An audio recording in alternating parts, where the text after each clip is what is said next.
What's up, guys? It's your boy Stump, and welcome back to another Critical Ops Tips and Tricks video. Now, you already know how to aim properly from one of my previous videos, so today we're going to go over how to shoot properly, as well as another aiming concept that is too short for its own video. Plus, it was a little more of an advanced topic, and that video was geared more towards beginners. And also, would you mind watching till the end of my videos? I mean, I'm not complaining or anything. I'm glad you guys are watching them. It's just, you could miss some very important information, like I have a new Twitter account.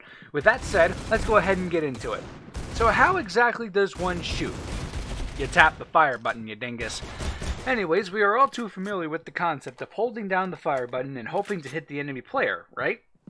What if I told you that there is not one, but 3 different ways to shoot your weapon? There's tap firing, burst firing, and spray and pray.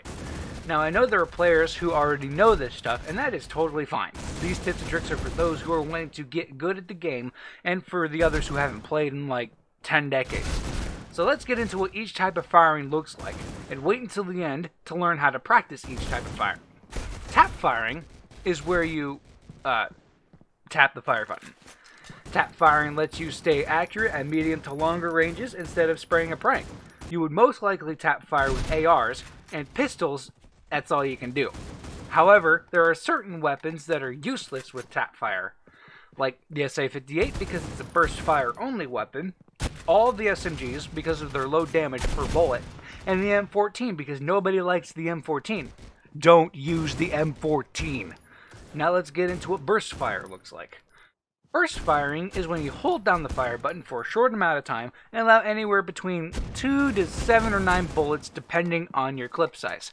This is best used at closer to medium ranges as you can fill your enemy bullets faster than just tap firing at that distance. ARs and SMGs are the only guns that can burst fire.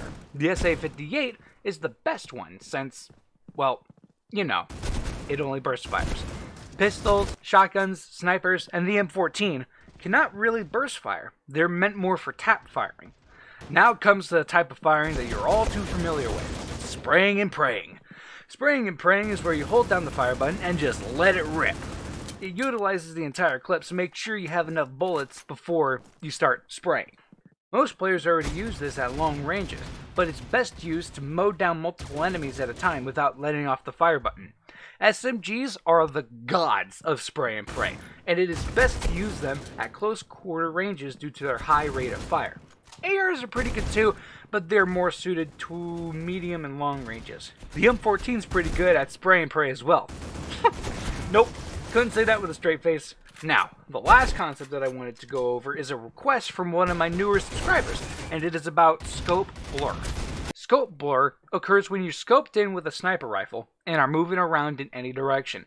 This indicates that your shot will be less accurate if you keep moving and don't stop. To make your shot accurate again, just stop moving and then shoot. Or if you want to be fancy while moving scoped in, let go of the movement pad just before you take the shot. This will make your shot just as accurate if you're standing still. But how would you practice these, you've probably been asking? Well, it's as simple as going into practice mode and destroying the enemy bots. I would recommend you turn on dynamic crosshair to practice tap firing so you know when you can shoot after your first shot. This is called timing your recoil. Once you shoot, your crosshair spreads out. The moment when it returns to its resting position is the moment you can shoot again and hit the same spot at that same distance. Now, each weapon has its own recoil pattern, as you already know, but if you don't, I already got a video for that.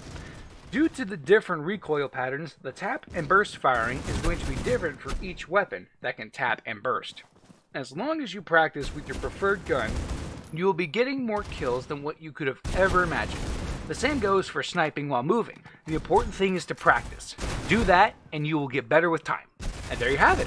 That is how you shoot properly in Critical Ops. If you have any questions, post them down in the comments below. And if you enjoyed this video, please leave a like and subscribe if you want to see more. Follow me on Twitter at StumpDaddy, all lowercase, no space. And if you want to see when I upload, hit the bell icon to get notifications. And as always, stay safe. Bye-bye.